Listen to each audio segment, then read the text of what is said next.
భరతరాజు గారు నిన్న యాత్ర 2 సినిమా రిలీజ్ అయింది. ఆ సినిమా చూశారు మీరు. యాత్ర 2 పరిస్థితి ఏంటి? నిన్న రిలీజ్ అయిన సినిమా ఈరోజు ఎలా ఉంది? ఈరోజు ఏగల్ సినిమా రిలీజ్ అయింది కాబట్టి ఈ క్యాల్కులేషన్ అంతా ఎలా ఎలా అనిపించింది? సినిమా చూసినప్పుడు ఎలా అనిపించింది? బయట రెస్పాన్స్ ఎలా ఉందంటారు? అంటే యాత్ర 1 వచ్చేసి అది ఆర్గానిక్గా ఉంది సినిమా. ఇది ఇనార్గానిక్గా ఉంది. ఓకే. అంటే ఇది డిజైన్డ్ సినిమా లాగా అనిపిస్తుంది. స్కెచ్డ్. ఓకే. డిజైన్డ్ సినిమా లాగా అనిపిస్తుంది. యాత్ర తీసినప్పుడు నిజానికి పార్టీకి వేరుగా ఉన్నాడు అతను. యాత్ర తీస్తున్నాడు కానీ అతనికి పార్టీ వైపు నుంచి సపోర్ట్ లేదు. చివరి క్షణాల్లో మాత్రమే వాళ్ళు అటువైపు చూశారు. ఓకే. అప్పుడు జగన్మోహన్ రెడ్డి పాదయాత్రలో ఉన్నాడు. ఉండగా ఈయన యాత్ర తీస్తున్నాడు. తీస్తున్న టైంలో అలా చూశాడు అంతే. అంతే తప్ప వాళ్ళు భుజాన్ని వేసుకోవడం కానీ లేకపోతే సపోర్ట్ చేయటం కానీ అలాంటివి ఏం జరగలే. ఆ సినిమా ఎమోషన్స్ మీద ప్రధానంగా డ్రైవ్ చేశాడు. అది నడిచిపోయింది.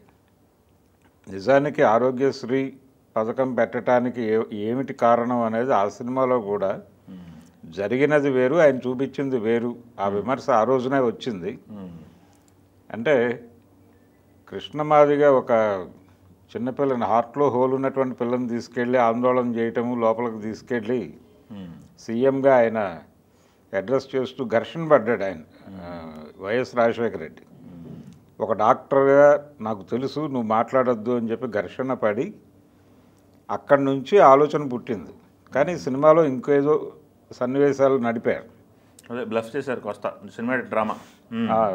అతను పాదయాత్రలోనే ఆ ఇన్సిడెంట్ జరిగినట్టుగా నడిపారు. ఇప్పుడు 5 years అవుతుంది యాత్ర వచ్చి. యాత్ర గుర్తులన్నీ జనాలు అయ్యి ఓకే అయిపోయింది. బట్ ఈ ఎలక్షన్కి ముందు యాత్ర 2 తీసుకొచ్చారు కదా. అది ఆ ఎలక్షన్కి ఓటర్ మూడ్ సెట్ చేయటం కోసం వచ్చినటువంటి సినిమానే. ఇది కూడా దాదాపు అదే పద్ధతిలో. అందుకనే ఈ 5 ఏళ్ల గ్యాప్ వెనకాల కథ అదే. మళ్ళీ ఈ ఎన్నికలకి ఈ యాత్ర అంటే ఒక రకంగా దీన్ని ఎన్నికల మాత్ర అని కూడా అనుకోవచ్చు. ఓకే. ఎన్నికల మాత్ర అని అనుకోవచ్చు ఇది. అయితే ప్రజెంట్ ఒపీనియన్స్తో అంటే ఇప్పుడు జరుగుతున్నటువంటి సంఘటనల నేపథ్యంలో వచ్చిన జ్ఞానంతో పాత చరిత్ర చెప్పే ప్రయత్నం చేయటం తప్పు. ఓకే. అది జరిగింది ఈ సినిమాలో. యాత్ర విషయంలో ఓకే. షర్మిల క్యారెక్టర్ లేదు సినిమాలో. అలాగే ఆ టైంలో నిజానికి 2014లో పొత్తుకు వెళ్ళినటువంటి భారతీయ జనతా పార్టీ ప్రస్తావన లేదు, పవన్ కళ్యాణ్ ప్రస్తావన లేదు. ఏదో చిన్న డైలాగులో రేఖామాత్రంగా వెళ్ళిపోతుంది తప్ప ఆ క్యారెక్టర్ కానీ అప్పటి పరిస్థితులను చెప్పే ప్రయత్నం కానీ అదేమీ చేయలేదు ఆయన. సోలోగా వైఎస్ జగన్మోహన్ రెడ్డికి జనాలకి ఉన్నటువంటి అటాచ్మెంట్ని ఎస్టాబ్లిష్ చేసే ప్రయత్నం మాత్రమే చేశాడు. అక్కడ వరకు మాత్రమే ఎందుకు కన్ఫైన్ అయ్యాడు అంటే ఈ ఎమోషన్స్ అంటే అతనికి జనం పట్ల ఉన్నటువంటి కన్సర్న్ని హైలైట్ చేయటం ద్వారా ఇది ఎన్నికల ప్రచార చిత్రంగా మారిపోయింది. ఓకే. మీకు ఫస్ట్ హాఫ్ కొంత ఎమోషనల్గా నడుస్తుంది. ఈ అరెస్టులు కాంగ్రెస్ పార్టీ నిర్వహించినటువంటి రోలు, ఇతను అరెస్ట్ చేయించటం, మెయిన్ విలన్సా విలన్లుగానే చూపించాడు కదా. సోనియా గాంధీ, చంద్రబాబు విలన్లు ఆ సినిమాలో. ఆ 2 పార్టీలు కలిసే కాన్స్పిరసీ చేసినాయి. అంటే కేసుల్లో తెలుగుదేశం పార్టీకి చెందినటువంటి నాయకులు పెట్టిన కేసులు కూడా ఉన్నాయి. జగన్మోహన్ రెడ్డి మీద ఉన్న కేసుల్లో వీళ్ళు పెట్టిన కేసులు ఉన్నాయి, బయట నుంచి పెట్టించిన కేసులు ఉన్నాయి. అన్నిటిని కలిపి సిబిఐ విచారించి కస్టడీలోకి తీసుకుంది ఆయన్ని.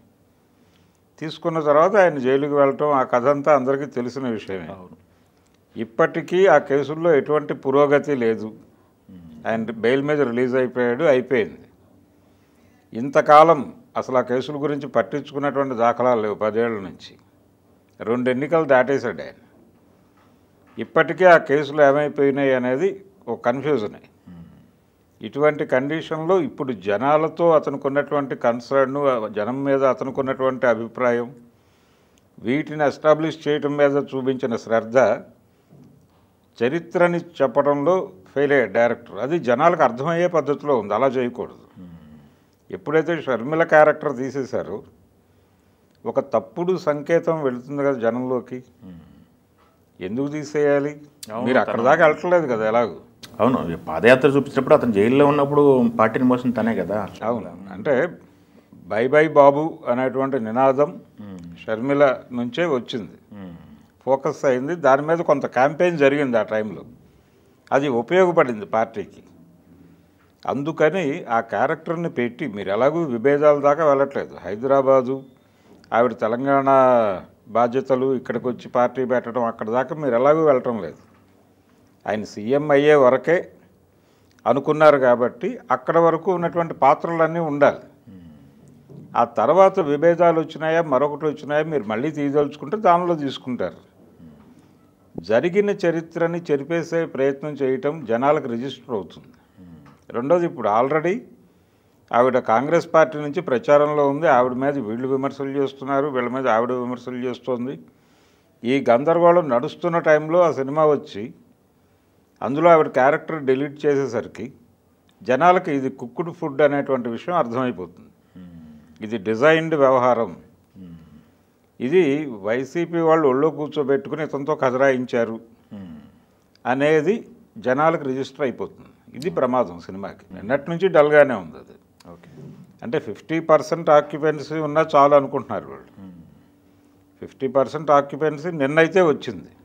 అన్ని చోట్ల, అన్ని షోస్, అన్ని థియేటర్స్లోనూ ఫుల్స్ అయితే నడవలేదు.